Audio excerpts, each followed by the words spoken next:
Boa noite. Meu nome é Gerson, eu sou da assessoria do deputado Goura. Queria primeiro parabenizar os estudantes pela organização do evento e aos palestrantes. Bom, na verdade eu queria para o Paraná, o apelo da obra tem sido grande para a população, né? Então a população, o que a gente escuta dos outros deputados, não sei em que medida isso é verdade, mas eu acredito que seja, é que a população dos municípios afetados pelos outros trechos tem sido maciçamente a favor, né? Não sei também porque essa discussão dos impactos ambientais ainda não foi muito interiorizada. Então, eu vi os estudantes comentando, né? E depois do fórum, o que vai ser? Eu sugeriria tornar esse fórum permanente e que a gente tentasse interiorizar ele, né? Também em parceria com as outras universidades, porque o Paraná tem essa vantagem de ter várias universidades estaduais que podem nos ajudar, né, a levar esse fórum para o interior também. E a minha segunda sugestão seria assim, eu estava comentando com a professora também que a grande dificuldade que a gente tem de popularizar a pauta ambiental, porque ela tem apelo bastante para a classe média, mas a gente tem uma dificuldade de dialogar com as classes mais pobres, que, assim, curiosamente são as mais afetadas pelos impactos ambientais, né?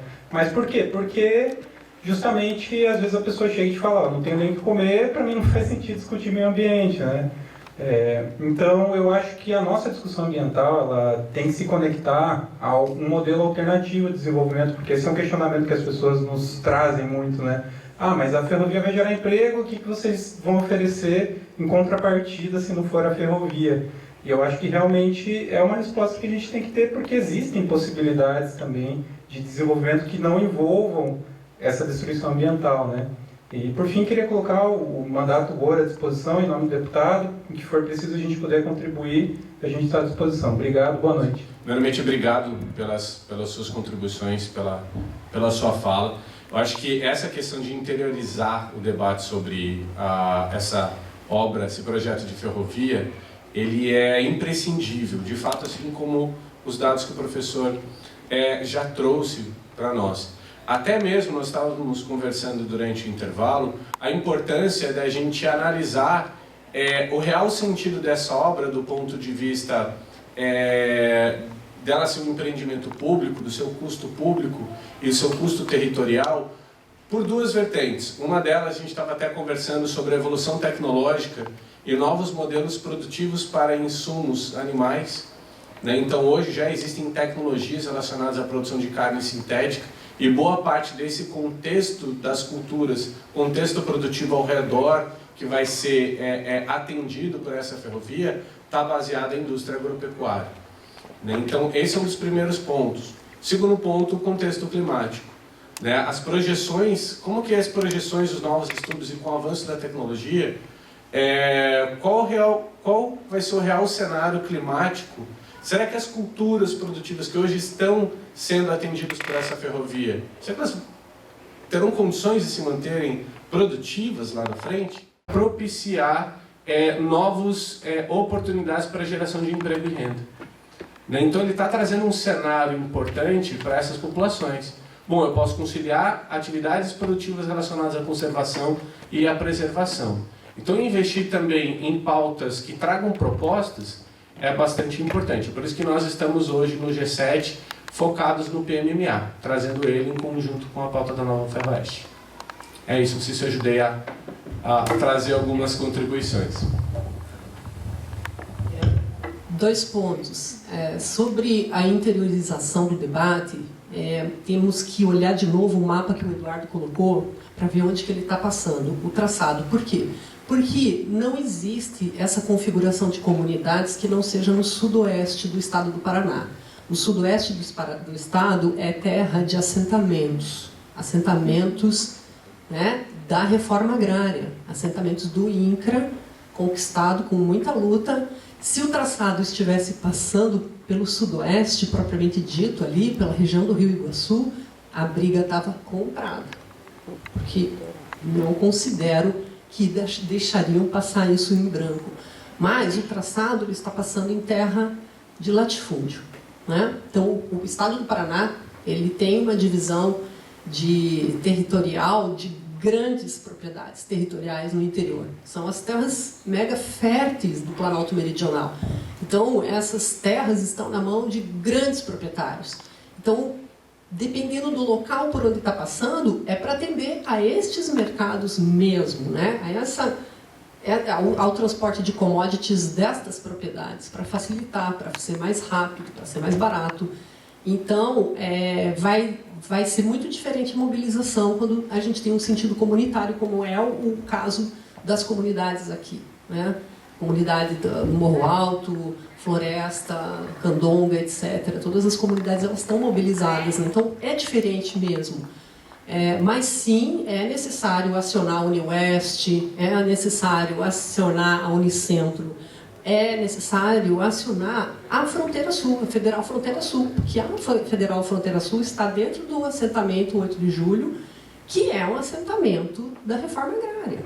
E eles são movimento social, né? São pessoas comunitários também, né? Então, talvez sim, seja um bom caminho. E a questão da gente ter essa potência de tentar mobilizar, esse é o grande... Esse é o grande dilema, né, que nós temos que enfrentar. Acredito na educação para isso, na educação popular, na gente realmente mobilizar as pessoas para troca, diálogo, conexão de saberes entre as pessoas, como está acontecendo aqui com várias pessoas que vão vir ainda no evento amanhã e no sábado. Essas conversas sempre são as melhores, essas trocas. E aí, nós precisamos fazer contas. Nós precisamos aprender a fazer as contas. Veja, Eduardo trouxe um elemento aqui de 100 anos de concessão. Tá? Nós temos que pegar o valor desta obra, o valor que está previsto agora. E aí, gente, isso é investimento público. Tá? Provavelmente vem investimento financiado, provavelmente empréstimos de bancos de desenvolvimento, Banco Mundial, vários fundos, mas vem para ou o Estado do Paraná ou vem para o governo federal, dependendo, né, do arranjo que se faz. O fato é que a gente tem um cálculo de quanto que isso vai custar. E aí, a pergunta que a gente faz é: o que nós poderíamos fazer com este dinheiro? Só no trecho 5. Bem, gente, aqui a gente pode ficar o resto da noite falando de que território nós estamos falando. Nós estamos falando dos territórios Guarani-Imbiá, Caiçara. Nós estamos falando de uma região ecoturística de extrema relevância. Nós estamos falando de parques nacionais abandonados, muitos dos quais nem plano de manejo tem. Nós estamos falando de parques estaduais, nós temos mais de 40 unidades de conservação nesse território. Não tem administração pública para estas unidades de conservação, não tem gestão ambiental, não tem concurso público, não tem carro 4x4, não tem barco, não tem sede. Nós estamos falando disso. Então, esse dinheiro da Ferroeste, quanto custa? Então, se nós vamos falar de alternativas para desenvolvimento, vamos falar de alternativas para o desenvolvimento do litoral como um todo. Incentivo à produção agroecológica, incentivo às tradições, incentivo a um turismo de base comunitária, um turismo rural, um turismo de aventura, um turismo ecológico, um turismo, cadê a Anne Zugman? Um turismo científico, como a Anne está propondo e está tentando captar recurso de Deus e o mundo, né? E nós estamos aqui recheados de possibilidades de fazer desenvolvimento local no trecho 5. Se desse para a gente esse recurso que vai ser investido na Ferroeste, no trecho 5, que é o trecho mais caro da Ferroeste, simplesmente porque cada obra de curva, cada ponte, cada túnel é uma obra especial. Cada obra especial, o valor, gente, chega a ser 100 vezes maior de um trecho que não é especial. Trabalhei na Petrobras com gasoduto Brasil-Bolívia e era a festa do relevo a passagem do gasoduto pela Serra do Mar. De tanto dinheiro que custa passar qualquer trecho de qualquer coisa de engenharia por trechos de relevo difíceis. Então, qualquer túnel, a obra hipervaloriza-se. Qualquer ponte, eles chamam obra de arte, né? Qualquer ponte é uma obra de arte hipervalorizada. E num trecho desse, é o trecho da Ferroeste mais caro de todo o trajeto dela. E aí a gente tem esse valor. Então, o que nós faríamos com esse valor? Então, nós temos que ter esse tipo de estudo, porque estes valores dá para projetar em inúmeros cenários. Inclusive, a gente precisaria, Gerson, de apoio de pessoas da área de arquitetura para projetar o cenário. A gente precisaria de pessoas para fazer documentários, né? Os Antônio Serbena da vida, para mostrar como que poderia ser estas outras alternativas. A gente poderia valorizar o que nós temos aqui de melhor, que é a nossa população do litoral. As comunidades tradicionais, os nossos povos indígenas, os nossos povos que moram aqui, ou o povo da roça, né? Os lavradores de terra que estão aí nos rincão, como o povo lá que está lá nas montanhas lá da serra por onde vai passar essa obra. Então, tudo isso tem que ser feito. Eu vou abrir só um parêntese, gente, de um tema de algo que eu esqueci de comentar, que quando o Rafa trouxe a questão das mudanças climáticas, e o Edu também, eu lembrei. Nós temos um estudo aqui, produzido aqui, que chama-se Resposta Institucional a Desastres Naturais na Serra do Mar do Brasil. Foi produzido aqui no nosso programa de pós-graduação. E qual que é o mote desse estudo? É como que as instituições respondem aos desastres. Que instituições? Defesa Civil, Governo do Estado, Corpo de Bombeiros, Exército. E o resultado dessa pesquisa da Marília Minatel, que inclusive ela foi convidada para vir aqui, né, para falar sobre esse trabalho, não pôde vir, ou não deu resposta para vocês, é que é um fiasco a resposta institucional brasileira a desastres naturais na Serra do Mar do Brasil inteiro. É um fiasco. As instituições que deveriam responder quando tem um desastre não sabem responder. E se vocês duvidam, vocês têm que ver o que aconteceu na Rio Santos agora. Agora, né? Rio Santos desabou, né, gente? Semanas atrás, de tanta chuva. E como que foi a resposta institucional. A Marília, inclusive, detectou que se não fosse a ação de voluntários e da população, de igrejas, de escolas, de universidades, da população que se organiza vendo as imagens e forma grupos, né, para ajudar com colchão, com comida, com roupa, seria muito pior a resposta. Ou seja, a ação dos voluntários, sem treinamento nenhum, ela é mais eficaz do que a resposta institucional. Então, esse é um ponto que a gente deve considerar quando a gente fala de riscos, né? Riscos desse empreendimento. E é um ponto que tem valor, né? A gente tem que pôr na conta do estudo de impacto. Quanto custa a resposta a desastre? Quanto custa a mobilização para responder a um desastre? Quando a serra cair, quando a ponte romper, quando o trem despencar lá de cima, porque choveu sem parar por 10 dias consecutivos, como os cenários do IPCC mostram. Então, só quis fazer esse adendozinho, porque acho que é importante, mais uma consideração para mostrar que, quando a gente está falando de risco, a gente tem que considerar que o Estado brasileiro, por mais que ele queira se livrar da responsabilidade de fazer a gestão dessa estrada de ferro, desse projeto de estrada de ferro, quando ele libera uma concessão de 100 anos, ele tem responsabilidade na resposta aos desastres que este empreendimento causar. Não vai ser a empresa que gerencia a ferrovia que vai ter que dar conta. É o Estado, é o município, é Morretes. Então, como que fica isso, né? Então, só esse adendozinho. Boa noite, eu sou o Ramalho, do Rio Sagrado Candomblé. Só complementando essa questão da Rio Santos, quem sofreu, né, na Rio Santos foram os ricos, foram os pobres lá, né? Os ricos saíram com suas lanchas das suas hipercasas e foram embora, né? Ou saíram de helicóptero, como a gente viu nas reportagens. Aqui no Rio Sagrado, o ano passado, tinha previsão de dois... deixa eu ver como seria o nome. Pela Defesa Civil, eles iam fazer 2 resgates E por conta, talvez, até da questão ferroeste, que a gente estava levantando várias situações, né, junto à Defesa Civil, isso não ocorreu, né? Então, só para complementar que os serviços que deveriam estar protegendo a gente lá na região, quando vem interesses outros, saem de lado e deixam a gente de qualquer jeito. Era isso.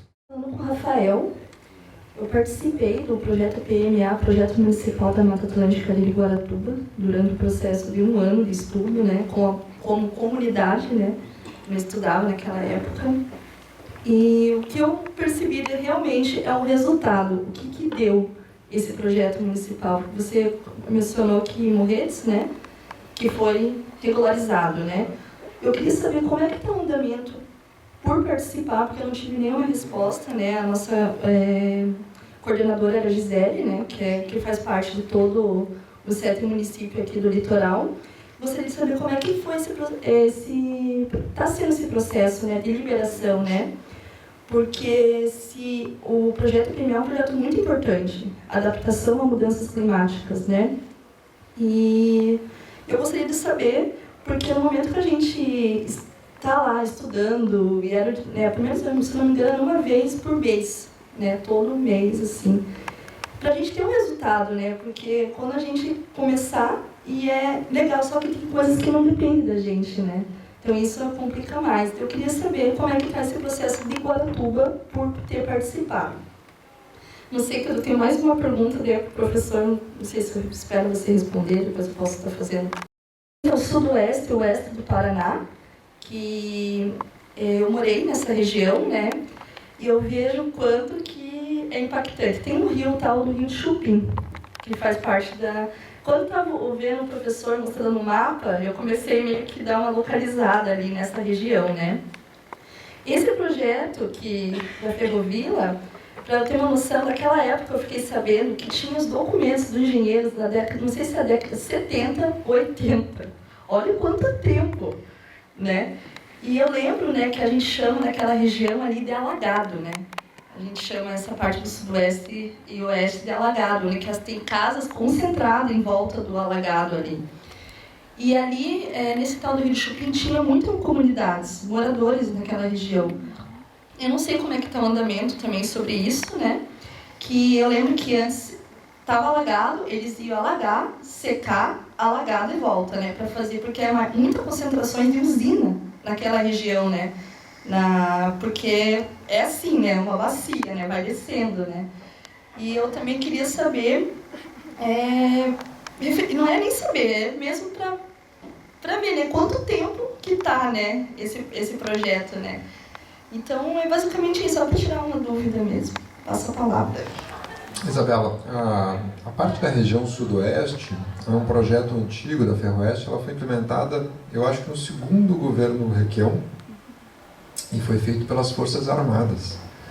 Na época não foi uma empreiteira, eu acho que nenhuma empreiteira quis fazer, e o Requião, naquele processo desenvolvimentista dele, salvo engano, ele chamou o Exército para construir uma boa parte, não sei se inteira ali, e que envolve toda essa região do Rio Chupim, que envolve hoje em dia as PCH. Uma cidade bem grande, né?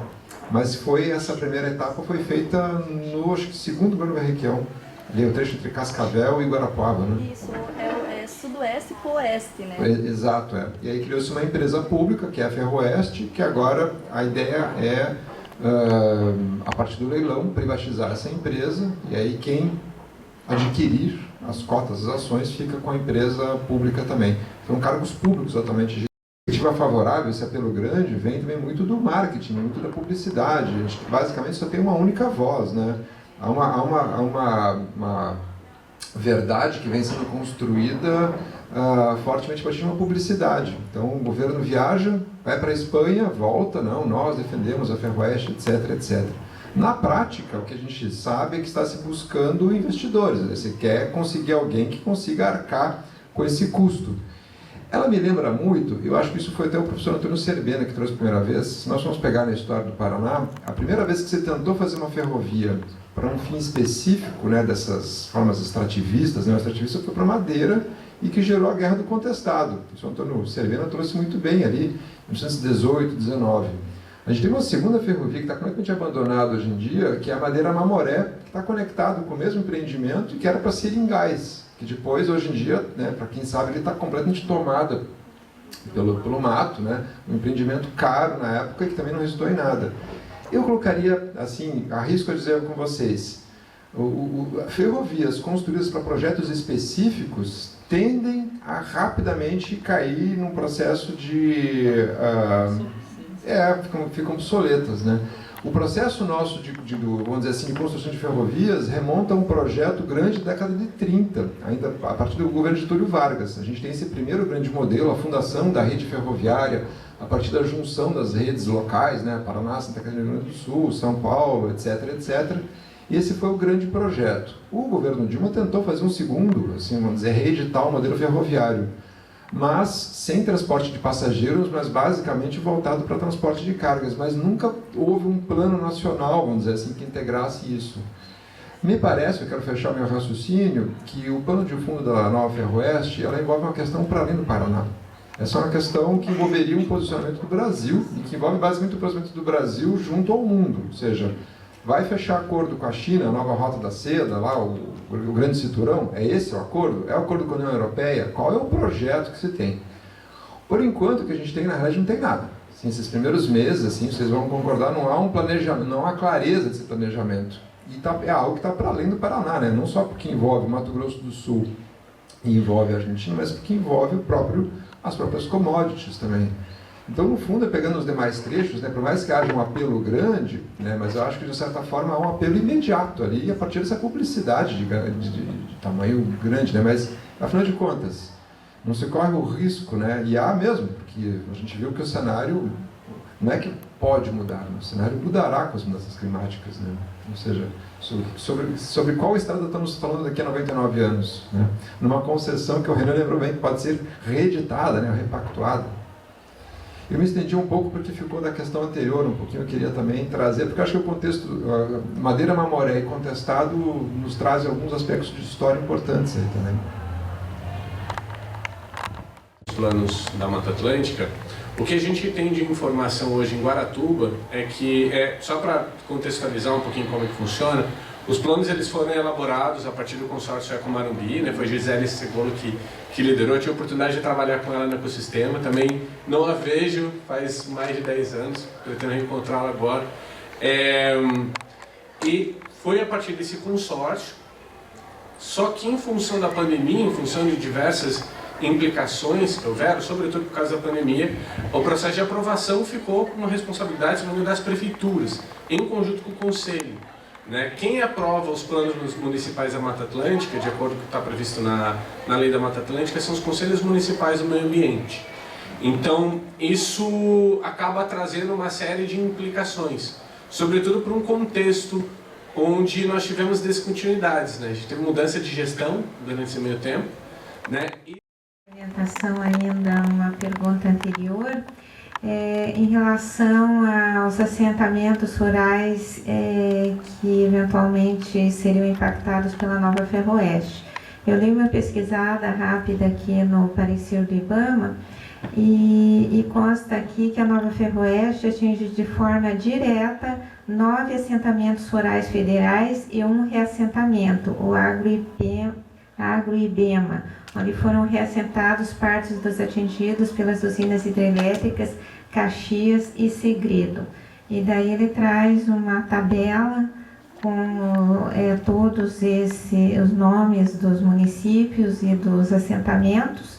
A gente tem, por exemplo, 2 em Cantagalo, 1 em Cascavel, Fernando Pinheiro, Goiuxim, 2 em Guarapuava, Lapa e Palmeira. Então, se tiver interesse de entrar em contato com os assentamentos, provavelmente eles nem sabem que são atingidos. Tem uma notícia muito boa. Realmente precisa mobilizar, né? Ele precisa informar ontem. Mas destes todos eu destaco o Contestado. É o projeto de assentamento do Contestado, esse da Lapa, né? Isso. Por quê? Porque eles são engajadíssimos. É onde tem a escola de agroecologia, não é, Eduardo? a Escola Latino-Americana de Agroecologia. São engajadíssimos. Tipo, lideranças fortíssimas do movimento, do MST, e os outros também, mas assim, o contestado é muito próximo de nós aqui, tá? Muito próximo de Curitiba, porque lá é pertinho. Então é uma notícia muito boa, assim. Quer dizer, não é boa porque adivinha, né, se eles não iam passar o traçado novamente, a questão de passar em cima das comunidades menos favorecidas, que é o caso que o Eduardo trouxe aí, né? Então esses 9 assentamentos, gente, dá para descobrir no site do INCRA quantas famílias atinge. Tá? Eu sei que você falou Fernandes Pinheiro, é enorme, né? Então tem que ir atrás dessas lideranças, tem que acionar. Eu sei que o deputado Goura é muito próximo do movimento dos trabalhadores rurais sem terra, esteve no Sudoeste recentemente, andando por tudo lá. Então, tem que ser acionado essas lideranças desses, porque cada projeto de assentamento tem, ou mais forte ou mais fraco, as suas lideranças. Mas, assim, ó, começar pelo contestado é ótimo, né? Então, passar para o Eduardo, que com certeza ele tem mais informações aqui também. Eu só queria destacar, para quem já foi num reassentamento, sabe que as famílias ali passaram por uma situação mais traumática, que é a construção de uma barragem. Ou seja, já passaram por um trauma. Imagina, vão passar por um segundo, que é surreal, tão surreal quanto essa discussão de hoje, né? Ou seja, um reassentamento que agora corre o risco de novo impactar essas famílias, né? Eu não sabia. Só para destacar isso, né? Que situação.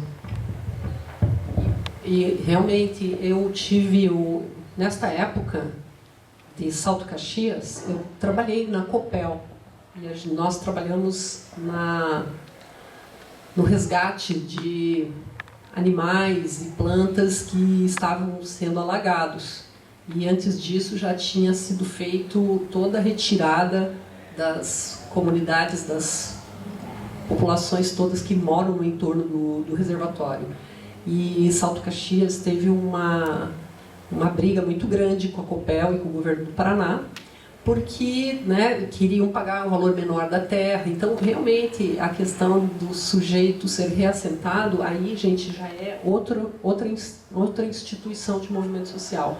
Movimento dos atingidos por barragens, que é muito forte aqui no Paraná também, porque Paraná é epicentro do setor energético no Brasil e que exporta tecnologia do setor energético para o mundo inteiro, Copel. Né? Então, o Rio Iguaçu é uma tragédia, né? O Rio Iguaçu, esses alagados que você falou do Rio Chopin ali, é tudo impacto do Rio Iguaçu, das antigas usinas, desde Foz do Areia, né? Foz do Rio Jordão, Segredo, Salto Caxias, Baixo Iguaçu agora, né? Então, nós temos inúmeras possibilidades de contatos para fortalecer essa movimentação, o movimento dos atingidos por barragens. Tem que pegar esse dado e os assentamentos rurais, viu, gente? Porque eles costumam ser bastante... vão para a luta, né? Então, interessantíssimo você trazer esses dados, né? Então, ao longo da onde vai achando o traçado, vai passando água na ponte, embaixo da ponte, que tem muita coisa para acontecer. Só uma informação, o Gerson tocou no assunto em termos de postos de trabalho, né? Como o professor Hader falou, a mídia divulga aqui, no nosso estado principalmente, que são mais de 400 mil postos, né, de emprego. E eles fazem uns cálculos muito interessantes. Como eles chegam nesses valores, né? É lógico que no momento da implantação de um projeto como esse, são necessárias muitas pessoas, que geralmente não existe essa mão de obra no local. Então há um grande deslocamento de pessoas para trabalhar na fase de implantação da obra. O que gera também muitos problemas, que isso nem é o tema aqui diretamente, né? Mas nós não conversamos sobre isso, mas é um ponto muito importante. Para vocês terem uma ideia, Morretes não tem criminalidade em Morretes, diferente de Paranaguá, né? que já é bem mais alto o índice de violência. Mas o que eu queria falar é que, na verdade, depois da implantação da obra, o projeto conta com 1.350 postos de trabalho, não mais que isso. Então, a gente precisa ter esse tipo de informação para poder conversar com as pessoas e falar, olha, não é bem assim, não é bem da maneira que a mídia mostra, né? Era isso que eu queria falar. Eu acho que eu gostaria de perguntar tanto para os professores, né, mas, sei lá, eu acho que é uma dúvida minha e talvez das outras pessoas, de qual que é a perspectiva do desenvolvimento territorial sustentável acerca dessas grandes obras, sabe? Como que essa obra em si não atinge os objetivos de desenvolvimento sustentável e como que nós, cientistas ambientais, poderíamos fazer isso enquanto pesquisadores ou enquanto pessoas dentro de fóruns, de, por exemplo, como que a gente conversa com essas pessoas que estão com interesses econômicos, que não estão interessadas nos povos, em quem realmente será atingido, né? Que se a gente for observar mesmo, tudo que essa obra propõe, ela vai ao contrário de todos os objetivos. Então, qual que é a perspectiva que nós, cientistas, deveríamos ter acerca disso e acerca do desenvolvimento territorial, no caso, insustentável nesse sentido? Um comentário, na verdade, que vai muito de encontro com o que elas duas também falaram, que é a respeito das propagandas, né, que tem bastante de postos de trabalho, mas também tem uma pegada muito de greenwashing mesmo, de tipo assim, essa é uma alternativa muito mais sustentável, porque que daí vai de encontro também com o que o Rafael trouxe, né, dessa corrente do ecologismo que aceita esse overshoot, e eles estão apostando aqui não é nem os recursos naturais deles, né, não são eles os atingidos, eles estão apostando a vida dessas comunidades que vão ser as verdadeiras atingidas, e daí a gente vê que está muito ligado essa questão toda estrutural. Então, o que fica um pouco para a gente é esse sabor de... uma estrutura muito inabalável, né? Tipo, porque eles detêm cadeiras de tomada de decisão, eles detêm, tipo, tudo isso. Eu vejo até, tipo, inclusive, dentro do próprio movimento ambiental, essas lutas de, tipo assim, vamos... Então, mudar para carros renováveis, sendo que a gente ainda não tem um meio de energia limpa.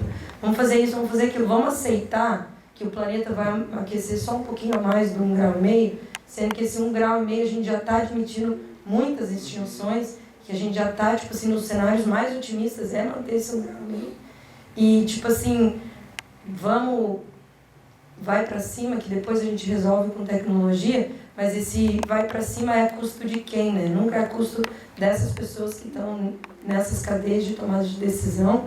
E daí o que eu vejo mesmo tá a resposta no que a Prof. Lília falou, de tipo, se juntar mesmo, essa união dessas pessoas que querem juntas quebrar essas estruturas que a gente chama de inabalável, né? Então, tipo assim, é uma sensação dupla, assim, de tipo, não vamos conseguir, mas, nossa, mas talvez tenha esse caminho, né? Então era meio que esse comentário de provocação. Como cientistas, né, a minha perspectiva é a seguinte: como cientistas nós devemos estar posicionados, tá? E a nossa posição não é neutra.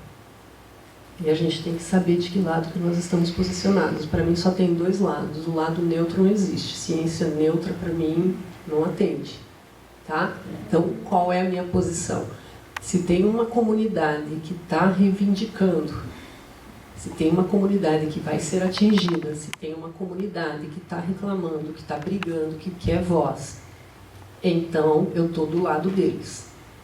Se tem uma comunidade que está sofrendo injustiça, se tem uma comunidade que vai ser destruída, né, como foi as comunidades lindeiras do Rio Iguaçu, então eu estou do lado deles. Se tem pessoas nesse país que não têm teto, se tem pessoas nesse país que não têm terra para produzir, e se tem tanta desigualdade social nesse país, então eu estou do lado dessas pessoas que estão sem teto e sem terra. Se tem gente que sofre racismo, eu estou do lado deles. Né? Então, a gente tem que estar posicionado. Acho que a ciência ambiental, ela se difere muito das outras ciências.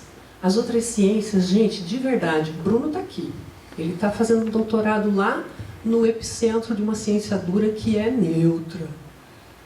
Os cientistas lá não se posicionam, porque eu sei. Então, a gente tem que se posicionar, tá? E a gente tem que analisar essa questão. E ao se posicionar, a gente tem que ter argumento. A gente tem que ter informação. E a gente tem que saber como que isso pode ser traduzido numa linguagem mais simples. E não medir esforços para traduzir isso. Nós temos que participar.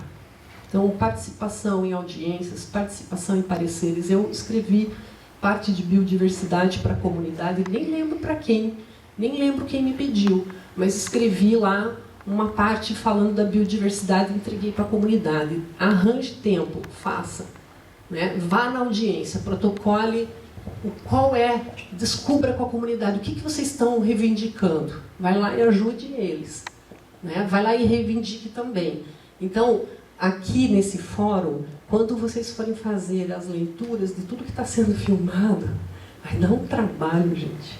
Tá? Vai dar um trabalho, mas vai ter pérolas. Então, isso tudo tem que ser documento que são entregues para as autoridades. Né? São documentos que vocês têm que sistematizar, tem que pôr numa página, tem que colocar disponível, tem que pôr no YouTube. E a gente tem que... É assim. Né? E assim, o que a outra questão, né, que é as alternativas, é disso que a gente fala, né? Quais são as alternativas para o desenvolvimento? Poxa, a gente está na Mata Atlântica. A gente está no maior remanescente do planeta, da Mata Atlântica. O maior hotspot mundial de biodiversidade é aqui. Além disso, nós temos comunidades tradicionais, a gente tem comunidades de agricultores familiares que estão aqui há mais de 100 anos. A gente tem comunidades indígenas remanescentes que sobreviveram ao grande massacre dos bandeirantes, gente. Os bandeirantes chegavam aqui nesse litoral e levavam todo mundo embora. Não é? Nós temos remanescentes da população negra quilombola que fugiu, sabe Deus de onde, de trabalho escravo. Então, né, é muito rico esse lugar. É muito rica a nossa história. É muito rico tudo que nós temos aqui. Então, não é possível que nós não conseguimos ver alternativas para o desenvolvimento. Tem de monte em todas as áreas. Todas as áreas. Desde aqui é um excelente lugar para uma agroecologia baseada em sistema agroflorestal. Não tem lugar melhor. Aqui é um excelente lugar para outras formas de turismo, não de sol e praia. Porque só se fala em sol e praia, né? Olha a engorda, olha o valor dessa obra. Né? Bastante polêmica, né? Então, é muita coisa que dá para fazer. Os municípios, Guaraqueçaba tem 6 mil habitantes e recebe 2 milhões de reais por mês de ICMS ecológico. A gente tem aí os planos da Mata Atlântica, dependendo, né? Estamos com o dinheiro na ponta do TAG, né? Um recurso que vai vir do TAG, que tem que ser acionado para o desenvolvimento local. Quase que o ratinho, ó, né? Vocês viram, né? Que o ratinho tentou de todas as formas. Então, a gente precisa se mobilizar para isso, né? Então, esses argumentos têm que estar na ponta da língua, transformados numa linguagem popular, disseminados, contactados por outras comunidades. Hoje, com internet, em rede, né? Nós estamos trazendo uma pesquisadora da Unicamp aqui para falar com vocês em rede, né? Então, isso hoje a gente tem como mobilizar. A gente consegue mobilizar pessoas lá do outro lado do planeta. A gente consegue chamar uma pessoa lá da Noruega para falar da Subsea 7 aqui em Pontal do Paraná, que é uma empresa norueguesa. Então a gente consegue, né? Mas tem que estar com os argumentos, a gente tem que estar muito firme no conhecimento que tem, a gente tem que estar empoderado.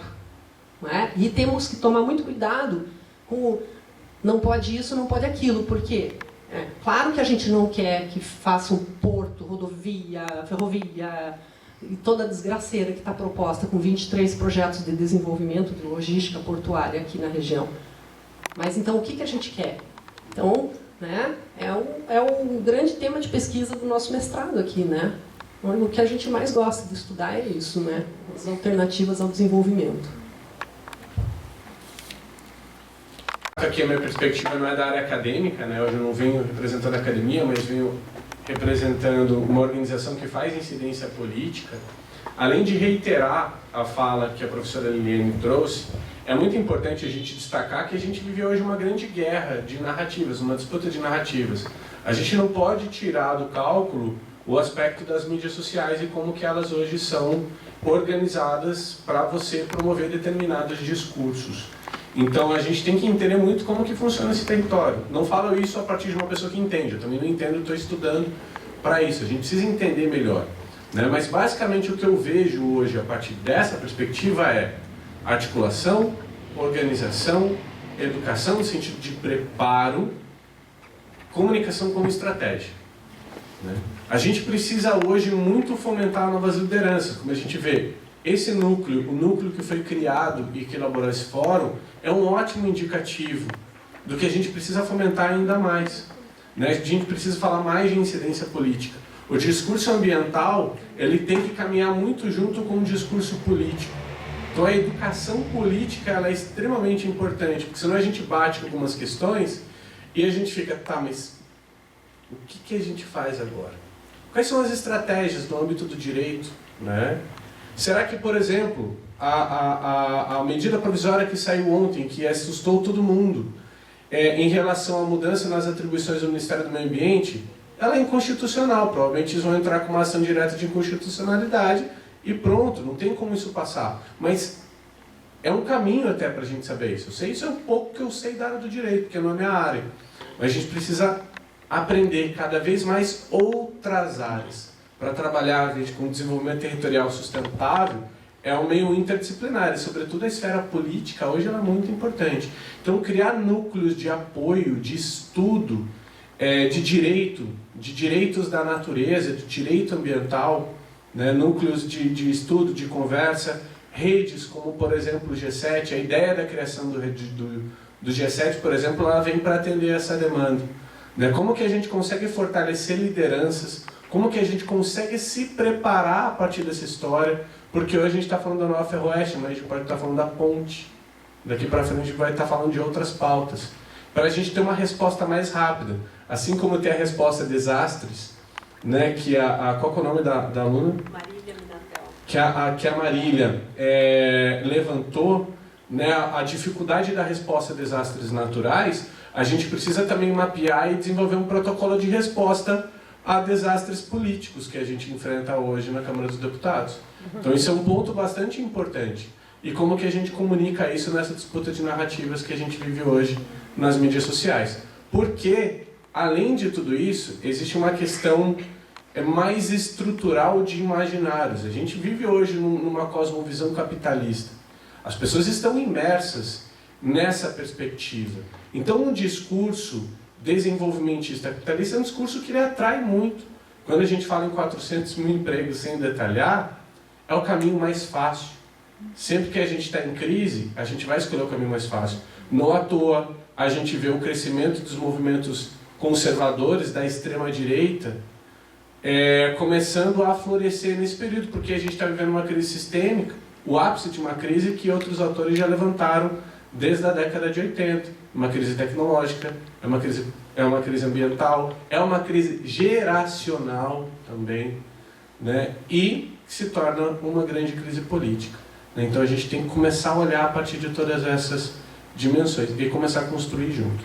Estou aqui até mesmo para fazer esse convite. E é isso.